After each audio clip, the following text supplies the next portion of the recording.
Hi everyone. So I joined in 2 webinars today. I'm always taking courses, but these two I think are important, so I'm going to share a little bit about them. The first one is for the Commonwealth. So I've always joined in those kinds of activities because Zimbabwe was part of the Commonwealth after we got independence. And many of the privileges that I have because Zimbabwe belonged to the Commonwealth.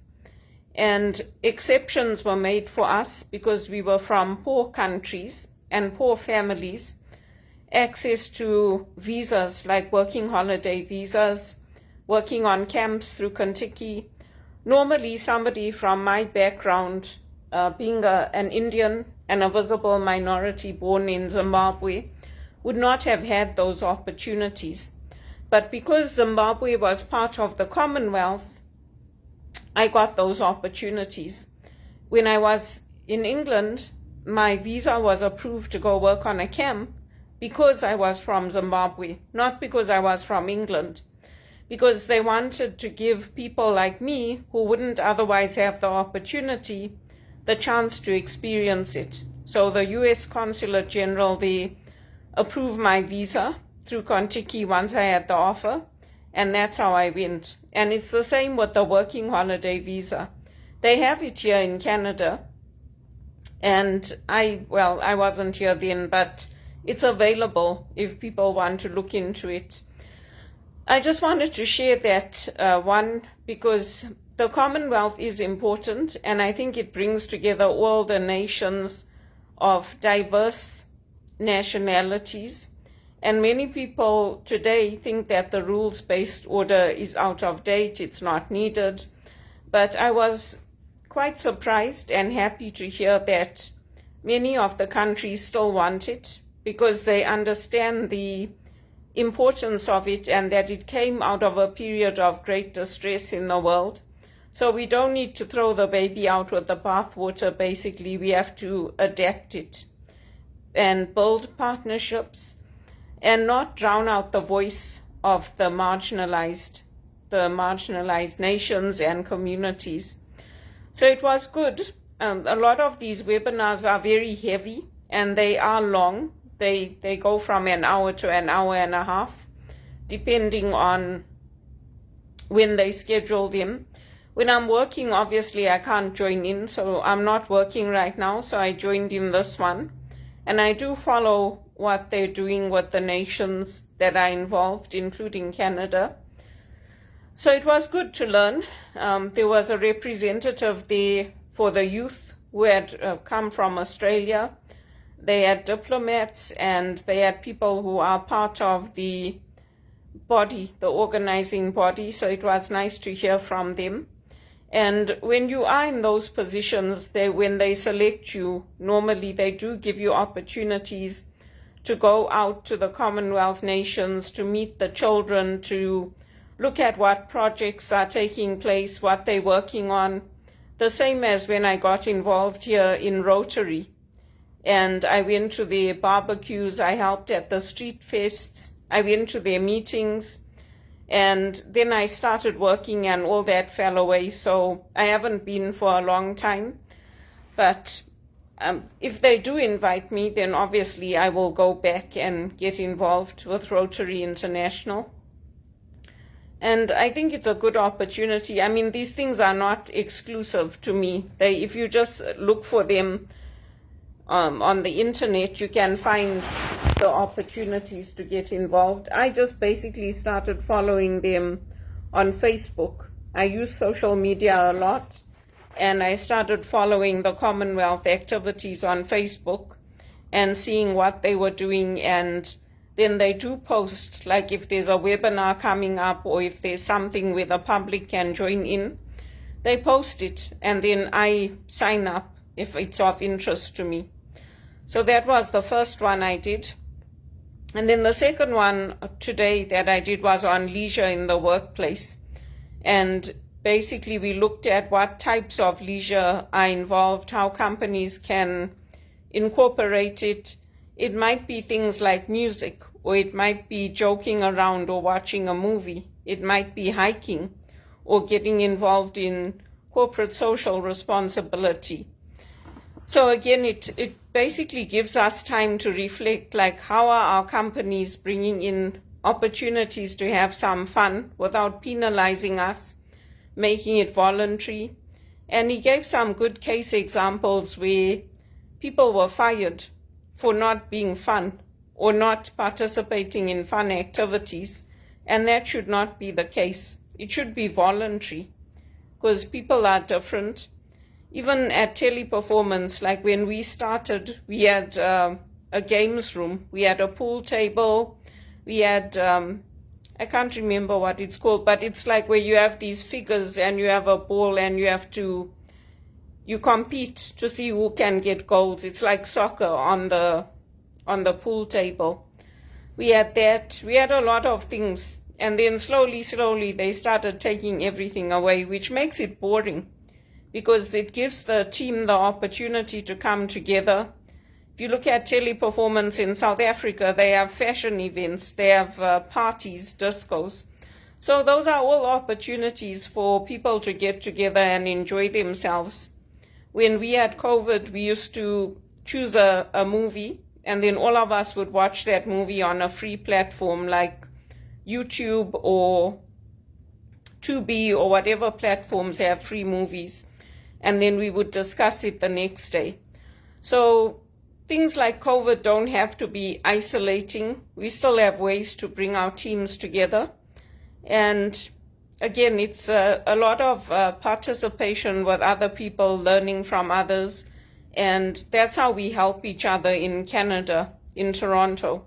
We have these kinds of virtual events where people can log in, and through our professional bodies like HRPA, that's how I joined this one today.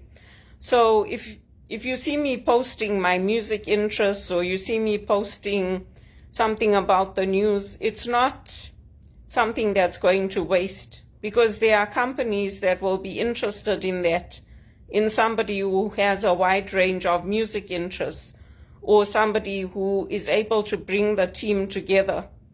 And also to know our limitations. Like for me, I don't like planning events, and especially taking the event from start to finish. It's not my strength. If there's people that I can delegate it to, that helps me. If there's people that can come on site and do it with me, that helps me. So it's important to know what your strengths are, what your weaknesses are, and where your areas are for growth.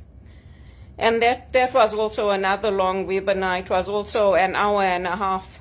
So that's what I do when I'm at home, because I have to keep upgrading my skills and be ready to go to work. And I thought I'd share those two, because sometimes you'll see people will say, why are you posting all this music on YouTube, or you're just posting these things? Like, companies don't care about it. Maybe in other parts of the world, but here they do.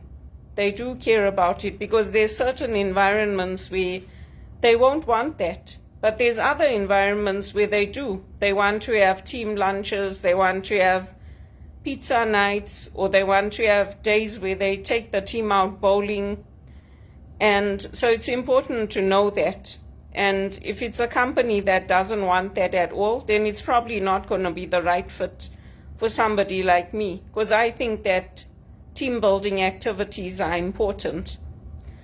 So that's what I wanted to share for today, for the two things that I did.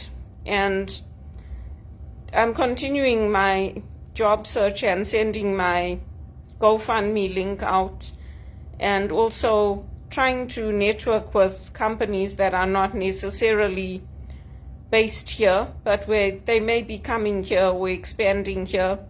Some of the companies I'm targeting are not in Canada, they're overseas, in Africa. And so that's what a lot of people are doing. I've seen other people who I'm connected with through the Maxwell leadership team, whose children are going back to Africa. They're leaving India and they're leaving here, and they're taking up positions in different parts of Africa, because that's where they can get the work.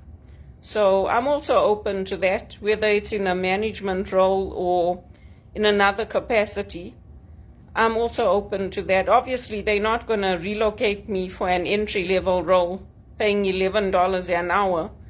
But if it's something where I can use my skills and oversee things, then companies do relocate. The banks also relocate people. The engineering firms relocate people. So I'm not just applying here, I'm applying to jobs in Africa, in Singapore, in Australia. I'm applying all over. Because if the Canadian economy is contracting, and every time I get a job, I get targeted, and then I'm put out of a job, and other people are retained, I mean, I'm not going to get anywhere in life. I'm going to carry on being dirt poor, and that's not my goal. That's not my aim in life.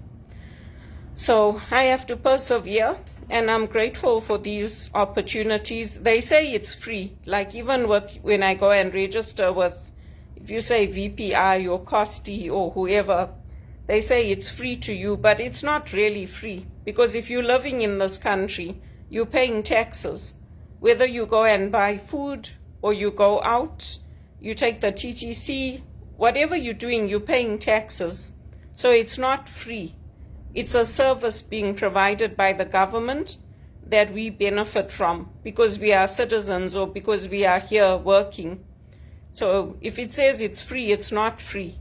The same thing with the Commonwealth. We pay taxes as a Canadian country. The same when Zimbabwe was part of it. It's not free. They might say this is free. It's not free. The same with the HRPA webinars.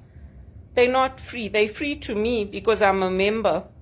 But I pay membership dues that I have to renew annually in May. So that's why it's so important that I get a good paid job, because everything has a cost to it. It's not free. Life is not free. So, that's why it's important that I'm sharing this so that the young people, especially who are following me, can learn from me. It's not unique to me that I went on a working holiday. Those visas are available to anyone in the Commonwealth. But because I come from such a poor family, and because I came from a poor nation, yes, they gave my application special consideration, because they want people like me to have those opportunities, and they want me to be able to then come up and help others to get those opportunities. It's not that I'm not given that opportunity for the sake of it because I'm special. That's not the point. The point is that they let us invest in it, they let us learn, they give us the opportunity, they make the exceptions, because then we go out and we help other people. Yes, now I'm doing it through social media, but that doesn't mean that I didn't do it before. I might not have shared with people how much I've done in terms of volunteering, in terms of donations, in terms of networking, in volunteering with other nonprofits. But believe you me, I've done it. Because it's not just about me. It's also about what future are we creating.